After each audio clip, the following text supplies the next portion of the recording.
ನಿಮ್ಮ ಮಾತನ್ನ ಕೇಳಿದ್ರೆ ಸ್ವಲ್ಪ ದರ್ಶನ್ ಅಭಿಮಾನಿಗಳಿಗೆ ಸ್ವಲ್ಪ ಖುಷಿ ಆಗ್ಬೋದು. ನಿಂಗೆ ತುಂಬಾ ಹೊತ್ತು ಗ್ರಹಣ ಹಿಡಿಯಲ್ಲ, ನಾನ್ ಬರ್ತಿದ್ದೀನಿ ಚಿನ್ನ.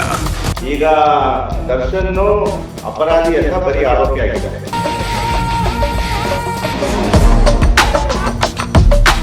ಜೈಲಿನಲ್ಲಿ ಮಾತ್ರಕ್ಕೆ ಈಸ್ ನಾಟ್ ಕನ್ಸಿಡರ್ಡ್ ಆಸ್ ಅಪರಾಧಿ. ಆರ್ಟಿಕಲ್ 21 ಆಫ್ ಇಂಡಿಯನ್ ಕಾನ್ಸ್ಟಿಟ್ಯೂಷನ್ ಏನ್ ಹೇಳುತ್ತೆ, ಲೈಫ್ ಅಂಡ್ ಪರ್ಸನಲ್ ಲಿಬರ್ಟಿ, ಅದರಲ್ಲಿ ಆರೋಪಿ unless and until is proven guilty he should be considered as innocent ಅಂತ ನಮ್ಮ ಕ್ರಿಮಿನಲ್ ಜಸ್ಟಿಸ್ ಸಿಸ್ಟಮ್ ಹೇಳಿದೆ.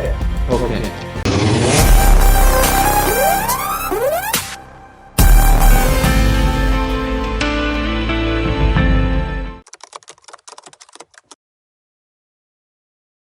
ಸರ್ ಕಾರ್ತಿಕ್ ಸರ್ ನಮಸ್ತೆ. ನಮಸ್ತೆ ಸರ್. ಸರ್ ಬಹಳ ದಿನ ಆಯ್ತು ಮಾತಾಡಿ. ಮತ್ತೆ ಇವಾಗ ದರ್ಶನ್ ಅವ್ರ ಪ್ರಕರಣದ ಬಗ್ಗೆ ಮಾತಾಡೋದಾದ್ರೆ, ಈಗ ಮತ್ತೆ ಬೇಲ್ಗೆ ಅಪ್ಲೈ ಮಾಡಿದ್ದಾರೆ. ಅಂದ್ರೆ ಮುಂಚೆ ಬೇಲ್ ಸುಪ್ರೀಂ ಕೋರ್ಟ್ ಕ್ಯಾನ್ಸಲ್ ಮಾಡಿತ್ತು ಕೆಲವೊಂದು ರೀಸನ್ ಕೊಟ್ಟು, ಬಟ್ ಇವಾಗ ಮತ್ತೆ ಸುಪ್ರೀಂ ಕೋರ್ಟ್ ಡೈರೆಕ್ಟ್ ಆಗಿ ಬೇಲ್ ಅಪ್ಲೈ ಮಾಡಿದ್ದಾರೆ. ಈಗ ಹೈಕೋರ್ಟ್ ಅಲ್ಲಿ ಅಪ್ಲೈ ಮಾಡ್ಬೋದಿತ್ತಾ, ಯಾಕೆ ಅವರು ಸುಪ್ರೀಂ ಕೋರ್ಟ್ಗೆ ಹೋದ್ರು ಅನ್ನೋದು ಮೊದಲ ಪ್ರಶ್ನೆ. ಸರ್, ಈಗ ಹೈಕೋರ್ಟ್ ಅಲ್ಲೂ ಅಪ್ಲೈ ಮಾಡ್ಬೋದಿತ್ತು, ಬಟ್ ನಿಮಗೆ ರಿಲೀಫ್ ಎಲ್ಲಿಗೆ ಸಿಗುತ್ತೆ ಅಂತ ಹೇಳಿದ್ರೆ ಸುಪ್ರೀಂ ಕೋರ್ಟ್ ಅಲ್ಲಿ ರಿಲೀಫ್ ಸಿಗುವಂತ ಸಾಧ್ಯತೆ ಜಾಸ್ತಿ ಇರುತ್ತೆ. ಯಾಕಂತ ಹೇಳಿದ್ರೆ ಸುಪ್ರೀಂ ಕೋರ್ಟ್ ಅಲ್ಲಿ ಈ ಒಂದು ಪ್ರಕರಣ ಡಿಸ್ಮಿಸ್ ಆಗಿರೋದ್ರಿಂದ ಬೇಲ್ ಹಿಂದೆ, ಸೊ ಅದೇ ಕೋರ್ಟ್ ಅಲ್ಲಿ ಈ ಕೇಸ್ ನ ಎಂಟರ್ಟೈನ್ ಮಾಡಿ ರಿಲೀಫ್ ಕೊಡುವಂತ ಸಾಧ್ಯತೆ ಜಾಸ್ತಿ ಇರುತ್ತೆ. ಸೊ ಆದ್ರಿಂದ ಇದು ರಿಟ್ ಪೆಟಿಷನ್ ಅನ್ನ ಒಂದು ಸಲ್ಲಿಸ್ಕೊಂಡಿರ್ತಾರೆ ಇವರು ಸುಪ್ರೀಂ ಕೋರ್ಟ್ಗೆ. ಏನು ಅಂತ ಸಲ್ಲಿಸ್ಕೊಂಡಿದ್ದಾರೆ ಅಂದ್ರೆ, ಈಗಾಗ್ಲೇ ಟ್ರಯಲ್ಸ್ ನಡೀತಾ ಇದೆ. ಮುಖ್ಯ ಯಾರ್ಯಾರು ಸ್ಟಾರ್ ವಿಟ್ನೆಸಸ್ ಯಾರ್ಯಾರು ಇದ್ದಾರೆ ಇದ್ರಲ್ಲಿ, ಐ ವಿಟ್ನೆಸಸ್ ಮತ್ತೆ ಕಂಪ್ಲೇನೆಂಟ್ ವಿಟ್ನೆಸಸ್, ಅದ್ರಲ್ಲಿ ಕೆಲವೊಂದು ಜನ ಪ್ರತಿಕೂಲ ಸಾಕ್ಷಿ ಹೇಳಿದ್ದಾರೆ, ಹಾಸ್ಟೆಲ್ ಆಗಿದ್ದಾರೆ. ಸೊ ಎಲ್ಲ ಮುಖ್ಯ ಯಾರ್ಯಾರು ವಿಟ್ನೆಸಸ್ ಇದ್ದಾರೆ ಅವರೆಲ್ಲ ವಿಚಾರಣೆ ಆಗಿದ್ದಾರೆ, 1 ಪಾಯಿಂಟ್. ಮತ್ತೆ ಇನ್ನೊಂದು, ಆ ಸುಪ್ರೀಂ ಕೋರ್ಟ್ ಗೆ ಹೋಗಿ ರಿಜೆಕ್ಟ್ ಆಗಿರೋ ಸಂದರ್ಭದಲ್ಲಿ ಸುಪ್ರೀಂ ಕೋರ್ಟ್ ಆರ್ಡರ್ ಅಲ್ಲಿ ಏನ್ ಮೆನ್ಷನ್ ಆಗಿದೆ ಅಂದ್ರೆ, the trial should be concluded as expeditiously as possible ಅಂತ ಮೆನ್ಷನ್ ಮಾಡಿದೆ 1 ಪಾಯಿಂಟ್. ಹೌದು. ಅಂದ್ರೆ ಆಸ್ ಸೂನ್ ಆಸ್ ಪಾಸಿಬಲ್ ನೀವು ಟ್ರಯಲ್ ನ ಕನ್ಕ್ಲೂಡ್ ಮಾಡ್ಬೇಕು. ಹೌದು, ಅದನ್ನ ಮಾಡಿತ್ತು.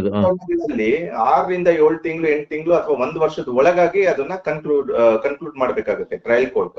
ಓಕೆ. ಸೊ ಇಲ್ಲಿ ಈಗಾಗಲೇ ಸುಪ್ರೀಂ ಕೋರ್ಟ್ ನ ಆರ್ಡರ್ ಇರೋದ್ರಿಂದ, ಸೊ ಇಲ್ಲಿ ಟ್ರಯಲ್ ಇನ್ನ ನಡೀತಾನೆ ಇದೆ, ಕನ್ಕ್ಲೂಡ್ ಆಗಿಲ್ಲ. ಹೌದು. ಸೊ ಇದನ್ನ ಇಟ್ಕೊಂಡು ಇವರು ಮಾನ್ಯ ಸುಪ್ರೀಂ ಕೋರ್ಟ್ಗೆ ಒಂದು ರಿಟ್ ಪೆಟಿಷನ್ ಅನ್ನ ಸಲ್ಲಿಸ್ಕೊಂಡಿರ್ತಾರೆ. ಅಂತಂದ್ರೆ ಇದು ಆಸ್ ಎಕ್ಸ್ಪೀಡಿಷಿಯಲಿ ಆಸ್ ಪಾಸಿಬಲ್ ಅಂತ ಇದೇ ಕೋರ್ಟ್ ಹೇಳಿತ್ತು. ಸೊ ಈಗಾಗ್ಲೇ 6ರಿಂದ 7 ತಿಂಗಳು 8 ತಿಂಗಳು ಆಗ್ತಾ ಬರ್ತಾ ಇದೆ ಡಿಸ್ಮಿಸ್ ಆಗಿ, ನಿಯರ್ಲಿ 1 ಇಯರ್ ಆಗ್ತಾ ಇದೆ. ಸೊ ಮೇನ್ ಯಾರು ವಿಟ್ನೆಸಸ್ ಇದ್ದಾರೆ ಅವರೆಲ್ಲರದು ವಿಚಾರಣೆ ಆಗಿದೆ. ಮತ್ತೆ ಇವರು ಇನ್ನೂ ಜೈಲಲ್ಲೇ ಇದ್ರೆ ಇವರ ಒಂದು ಫಂಡಮೆಂಟಲ್ ರೈಟ್ ವೈಲೇಟ್ ಆಗುತ್ತೆ. ಸೊ ಆದ್ರಿಂದ ಇವರಿಗೆ ಬೇಲ್ ಕೊಡ್ಬೇಕು ಅಂತ ಹೇಳ್ಬಿಟ್ಟು ಇವರು ಒಂದು ಅರ್ಜಿನ ಸುಪ್ರೀಂ ಕೋರ್ಟ್ ಅಲ್ಲಿ ಸಲ್ಲಿಸ್ಕೊಂಡಿರ್ತಾರೆ ಸರ್. ಓಕೆ ಸರ್, ಈಗ ಹೈಕೋರ್ಟ್ ಅಲ್ಲಿ ಅಂದ್ರೆ ಹೈಕೋರ್ಟ್ ಗಿಂತ supreme court supreme court reject ಮಾಡೋದ್ರಿಂದ ಹೋಗಿರೋದು ಅಂತ ಅರ್ಥ. ಅಂದ್ರೆ ಹೈಕೋರ್ಟ್ ಹೋಗಬಹುದಿತ್ತು, ಆಪ್ಷನ್ ಇತ್ತು ಅವರಿಗೆ. ನೀವು ಅಲ್ಲೇ ಸಲ್ಲಿಸ್ಕೊಂಡ್ರೆ ನಿಮಗೆ ರಿಲೀಫ್ ಅಲ್ಲೇ ಜಾಸ್ತಿ ಸಿಗುವಂತ ಸಾಧ್ಯತೆ ಇರುತ್ತೆ. ಬಟ್ ಇಲ್ಲೂ ಅಪ್ಲೈ ಮಾಡಬಹುದಿತ್ತು ಇವರು. ಪವರ್ ಇದೆ, ಓಕೆ, ಹೈಕೋರ್ಟ್ನು ಬೇಲ್ ನ ಕೊಡ್ಬೋದು. ಬಟ್ ರಿಜೆಕ್ಟ್ ಸುಪ್ರೀಂ ಕೋರ್ಟ್ ಮಾಡಿರೋದ್ರಿಂದ ನಿಮಗೆ ಸುಪ್ರೀಂ ಕೋರ್ಟ್ ಅಲ್ಲಿ ರಿಲೀಫ್ ಸಿಗುವಂತಹ ಸಾಧ್ಯತೆ, ಬೇಲ್ ಸಿಗುವಂತಹ ಸಾಧ್ಯತೆ ಜಾಸ್ತಿ ಇರುತ್ತೆ. ಓಕೆ ಸರ್, ಇವಾಗ ಸುಪ್ರೀಂ ಕೋರ್ಟ್ ಅಲ್ಲಿ ಈಗ ಬೇಲ್ ಅರ್ಜಿಯನ್ನು ಹಾಕಿದ್ದಾರೆ, ಬಟ್ ಇವರು ರಿಕ್ವೆಸ್ಟ್ ಮಾಡ್ಕೋಬಹುದು, ಯಾಕಂದ್ರೆ ತುಂಬಾ ದಿನ ಆಯ್ತು ಟ್ರಯಲ್ಸ್, ಹಾಗಾಗಿ ಆ ರೀಸನ್ ಜಾಸ್ತಿ ಹೇಳ್ಬೋದು ಅಂತ ಹೇಳ್ತಿದ್ರೆ. ಹೌದು, ಅದಕ್ಕೆ ಜಾಸ್ತಿ ಒತ್ತಡ ಕೊಟ್ಟು ಇವರು ಡಿಲೇ ಆಗ್ತಾ ಇದೆ ಟ್ರಯಲ್ ಅಲ್ಲಿ. ಸೊ ಇವರು one of the well known person, Darshan is one of the well known person. So ಎಲ್ಲೂ ಅಬ್ಸ್ಕಾಂಡ್ ಆಗೋದಾಗ್ಲಿ ಅಥವಾ ದೇಶ ಬಿಟ್ಟು ಹೋಗೋದಾಗ್ಲಿ ಮಾಡಲ್ಲ.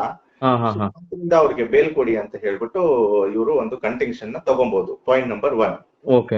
ಆರ್ಟಿಕಲ್ 21 ಆಫ್ ಇಂಡಿಯನ್ ಕಾನ್ಸ್ಟಿಟ್ಯೂಷನ್ ಏನ್ ಹೇಳುತ್ತೆ ಅಂದ್ರೆ, ಲೈಫ್ ಅಂಡ್ ಪರ್ಸನಲ್ ಲಿಬರ್ಟಿ, ಅದರಲ್ಲಿ ಡಿಲೇ ಇನ್ ಟ್ರಯಲ್ ಇದೆಯಲ್ಲ, ಅದನ್ನು ಬರುತ್ತೆ.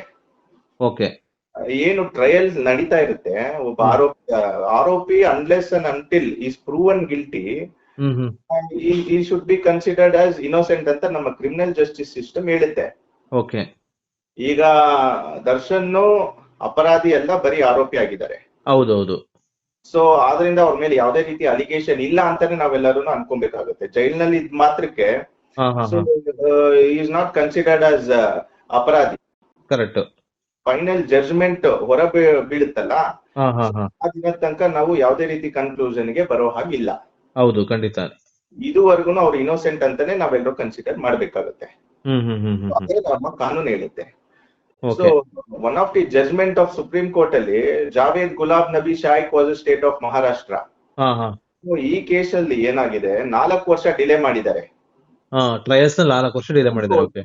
ಏನ್ ಹೇಳಿದೆ ಅಂತ ಹೇಳಿದ್ರೆ, ನಿಮಗೆ ಆಸ್ ಸೂನ್ ಆಸ್ ಪಾಸಿಬಲ್ ನಿಮಗೆ ಟ್ರಯಲ್ ನ ಕನ್ಕ್ಲೂಡ್ ಮಾಡಕ್ಕೆ ಆಗಲ್ಲ ಅಂತ ಹೇಳಿದ್ರೆ, ಆರೋಪಿ ಏನಾದ್ರೂ ಬೇಲ್ ಅಪ್ಲಿಕೇಶನ್ ಸಲ್ಲಿಸ್ಕೊಂಡ್ರೆ ಕೋರ್ಟಿಗೆ, ನಿಮಗೆ ಯಾವುದೇ ರೀತಿ ಹಕ್ಕು ಬರಲ್ಲ ಅದನ್ನ ಅಬ್ಜೆಕ್ಟ್ ಮಾಡೋದಕ್ಕೆ ಅಂತ ವೆರಿ ಕ್ಲಿಯರ್ಲಿ ಹೇಳಿದೆ ಅದೇ. ಸೊ ಇನ್ನ ಸುಮಾರು ಜಡ್ಜ್ಮೆಂಟ್ ಗಳಿದೆ. So speedy trial is that will come to the preview of article 21. Speedy trial ಮಾಡಬೇಕು. In case speedy trial speed ಆಗಿ ಮಾಡಿಲ್ಲ ಅಂತ ಹೇಳಿದ್ರೆ ಆವಾಗ ಒಂದು ಹಕ್ಕಿಗೆ ಒಂದು ವೈಲೇಟ್ ಆಗುತ್ತೆ ಅಂತ ಹೇಳ್ಬಿಟ್ಟು ಈ ಅರ್ಜಿನ ಸಲ್ಲಿಸ್ಕೊಬಹುದು. ಓಕೆ, ಅಂದ್ರೆ ಈಗ ಅವರು ಯೂಶಲಿ ಅವರು ಮತ್ತೆ ಜೈಲ್ಗೆ ಹೋಗಿ ಆಲ್ಮೋಸ್ಟ್ 8 ತಿಂಗಳಾಯ್ತು ಅನ್ಸುತ್ತೆ, 8-8.5 ತಿಂಗಳು ಆಗಿರ್ಬೋದು. ಬಟ್ ಇಷ್ಟು ಬೇಗ ಅಪ್ಲೈ ಮಾಡ್ಲಿಕ್ಕೆ ಅವ್ರಿಗೆ ಅವಕಾಶ ಇದೆ ಅಂತೀರಾ ಸುಪ್ರೀಂ ಕೋರ್ಟ್ ಅಲ್ಲಿ? ನೋಡಿ, ಈಗ ಬೇಲು ಎಷ್ಟು ಸತಿ ಬೇಕಾದ್ರೂ ನೀವು ಅಪ್ಲೈ ಮಾಡ್ಕೋಬಹುದು. Okay okay. ಬಟ್ ಅದ್ರಲ್ಲಿ ಏನು ಗ್ರೌಂಡ್ಸ್ ಇದೆ, ನಿಮಗೆ ರಿಲೀಫ್ ಸಿಗುತ್ತಾ ಇಲ್ವೋ, ಅದು ತುಂಬಾ ಇಂಪಾರ್ಟೆಂಟ್ ಆಗುತ್ತೆ. ಓಕೆ, ಅಪ್ಲೈ ಮಾಡಿ ರಿಜೆಕ್ಟ್ ಆಗೋದಕ್ಕಿಂತ ಚಾನ್ಸಸ್ ಇದೆ ಅನ್ನುವಾಗ ಅಪ್ಲೈ ಮಾಡೋದು ಒಳ್ಳೇದು ಅಂತ. ಅದು ಅವರವರ ವಕೀಲರಿಗೆ ಗೊತ್ತಿರುತ್ತೆ. ಲೂಪ್ ಹೋಲ್ಸ್ ಇದೆ, ಯಾವ ಲೂಪ್ ಹೋಲ್ಸ್ ಮೇಲೆ ನಾವು ಬೇಲ್ ಅಪ್ಲಿಕೇಶನ್ ಅನ್ನ ಸಲ್ಲಿಸ್ಕೊಬಹುದು. ಈಗ ಸುಮ್ಮನೆ ನಾವು ಮೇಲಿಂದ ಮೇಲೆ ಬೇಲ್ ಅಪ್ಲಿಕೇಶನ್ ಹಾಕಿ ಅದು ರಿಜೆಕ್ಟ್ ಆಗ್ತಾ ಇದ್ರೆ, ಸೀರಿಯಸ್ನೆಸ್ ಆಫ್ ದಿ ಅಫೆನ್ಸ್ ಆದ್ಮೇಲೆ ಆ ಒಂದು ಕೇಸ್ ನಲ್ಲಿ ಏನ್ ಸೀರಿಯಸ್ನೆಸ್ ಇದೆ ಅದು ಜಾಸ್ತಿ ಆಗ್ಬಿಡುತ್ತೆ. ತುಂಬಾ ಇವಾಗ ನೀವು ಒಂದ್ಸತಿ ಹಾಕಿ ರಿಜೆಕ್ಟ್ ಆಗಿ ತಿರ್ಗಾ ಮೇಲಿಂದ ಮೇಲೆ ಬೇಲ್ ಅರ್ಜಿಗಳನ್ನ ಸಲ್ಲಿಸ್ತಾ ಇದ್ರೆ, ಅದನ್ನ ನೋಡುವಂತ ಮಾನ್ಯ ನ್ಯಾಯಾಧೀಶರು ಸಹ ಅದನ್ನ ಸೀರಿಯಸ್ ಆಗಿ ನೋಡ್ತಾರೆ. ಹೌದೌದು, ಕರೆಕ್ಟ್. ಸತಿ ರಿಜೆಕ್ಟ್ ಆಗಿದೆ, ಏನ್ ಕಾರಣ, ರಿಜೆಕ್ಟ್ ಆಗಿದೆ ಅಂತ ಹೇಳಿದ್ರೆ ಇದು ತುಂಬಾ ಸೀರಿಯಸ್ ಆಗಿರೋ ಪ್ರಕರಣನೇ ಇರಬೇಕು ಅಂತ ಹೇಳ್ಬಿಟ್ಟು ಒಂದು ಕನ್ಸೆಪ್ಷನ್ ಬರೋ ಚಾನ್ಸಸ್ ಜಾಸ್ತಿ ಇರುತ್ತೆ. ಓಕೆ. ಸೊ ಆದ್ರಿಂದ ಬೇಲನ್ನ ಸುಖ ಸುಮ್ನೆ ನಾವು ಹಾಕಿದ್ರೆ ಅದು ಕೇಸಿಗೆ ತೊಂದರೆ ಆಗುತ್ತೆ. ಏನಾದ್ರೂ ಗ್ರೌಂಡ್ಸ್ ಇದ್ದು ನಮಗೆ ರಿಲೀಫ್ ಸಿಗುತ್ತೆ ಅಂತ ನಮಗೆ ಗ್ಯಾರಂಟಿ ಇದ್ದಲ್ಲಿ ನಾವು ಬೇಲ್ಗೆ ಹಾಕೊಂಡ್ರೆ ನಮ್ಮ ಕೇಸಿಗೆ ಅನುಕೂಲ ಆಗುತ್ತೆ. Okay okay. ಹೌದು. ಓಕೆ ಸರ್, ಅಂದ್ರೆ ದರ್ಶನ್ ಅಭಿಮಾನಿಗಳು ಇದೊಂದು ಆಶಾದಾಯಕವಾಗಿದ್ದಾರೆ. ಅಂದ್ರೆ ಸದ್ಯ ಒಂದು ಬೇಲ್ ಅಪ್ಲಿಕೇಶನ್ ಹಾಕಿದಾರಲ್ಲ ಅನ್ನೋ ಒಂದು ಇದರಲ್ಲಿ ಭರವಸೆನಲ್ಲಿದ್ದಾರೆ. ಹೌದೌದು. ನೋಡಿ, ಇಂಥ ಪ್ರಕರಣಗಳಲ್ಲಿ ಇದು ಮೀಡಿಯಾ ಟ್ರಯಲ್ ಆಗಿರುವಂತಹ ಒಂದು ಪ್ರಕರಣ. ಹೌದೌದು. ಸೊ ನನ್ನ ನೀವು ಕೇಳಿದ್ರೆ, ನಾನು ಇದಕ್ಕಿಂತ ಸೀರಿಯಸ್ ಆಗಿರೋ ಪ್ರಕರಣಗಳಲ್ಲಿ ಅಪಿಯರ್ ಆಗಿದ್ದೀನಿ. ಈಗ ಡಬಲ್ ಮರ್ಡರ್ ಪ್ರಕರಣದಲ್ಲಿ ನಾನು ಅಪಿಯರ್ ಆಗಿದ್ದೀನಿ, ಬೇಲ್ ಮಾಡಿಸಿದ್ದೀನಿ. ಇದು this is not very serious offence. ಇದರಲ್ಲಿ voluntary statement of co accused ಯಾರಿದ್ದಾನೆ, ಅವನ ವಾಲಂಟ್ರಿ ಸ್ಟೇಟ್ಮೆಂಟ್ ಅಲ್ಲಿ ಮೆನ್ಷನ್ ಮಾಡಿ ದರ್ಶನ್ ಹೆಸರು ಬಂದಿರೋದು. ಹೌದೌದು. ಕಾನೂನಿನ ಅಡಿಯಲ್ಲಿ ವಾಲಂಟ್ರಿ ಸ್ಟೇಟ್ಮೆಂಟ್ ಅನ್ನೋದೇ inadmissible in evidence. That is followed by section 25-26 of Indian evidence act. Okay. So ಅದು ಇನ್ಅಡ್ಮಿಸಬಲ್ ಆದಾಗ ಆ ಒಂದು ಏನು ಇವರು ಇದು ಕೊಟ್ಟಿರ್ತಾರಲ್ಲ ಸ್ಟೇಟ್ಮೆಂಟ್, ಆ ಸ್ಟೇಟ್ಮೆಂಟ್ ಇನ್ಅಡ್ಮಿಸಬಲ್ ಆದಾಗ ಇವ್ರನ್ನ ಅರೆಸ್ಟ್ ಮಾಡುವಂತದ್ದು ಹೆಂಗ್ ಬರುತ್ತೆ ಅನ್ನೋದು ಒಂದು ಪ್ರಶ್ನೆ. ಸೊ ಈಗ ಇದು ಸೀರಿಯಸ್ ಆಗಿದೆ. ಸೊ ಇದನ್ನ ಕಾನೂನಿನ ಏನು ದೃಷ್ಟಿಯಲ್ಲಿ ಏನು ನೋಡ್ಕೊಂಡು ಅದನ್ನ ಹೊರ ಬರ್ಬೇಕಾಗುತ್ತೆ sir. Okay okay sir. Okay, thank you sir. ಯಾಕೆಂದ್ರೆ ನಿಮ್ಮ ಮಾತನ್ನ ಕೇಳಿದಾಗ ಸ್ವಲ್ಪ ದರ್ಶನ್ ಅಭಿಮಾನಿಗಳು ಸ್ವಲ್ಪ ಖುಷಿ ಆಗ್ಬೋದು. ಯಾಕೆಂದ್ರೆ ಏನೆಲ್ಲ ಪಾಯಿಂಟ್ಸ್ ಇದೆ, ಯಾವ್ಯಾವೆಲ್ಲ ಅವಕಾಶಗಳಿದೆ, ಅವರು ಹೊರಗಡೆ ಬರ್ಲಿಕ್ಕೆ, ಬೇಲ್ ಸಿಗೋಕೆ ಸಾಧ್ಯತೆಗಳು ಏನೆಲ್ಲ ಇದೆ ಎಲ್ಲವನ್ನು ಎಕ್ಸ್ಪ್ಲೈನ್ ಮಾಡಿದಿರಾ.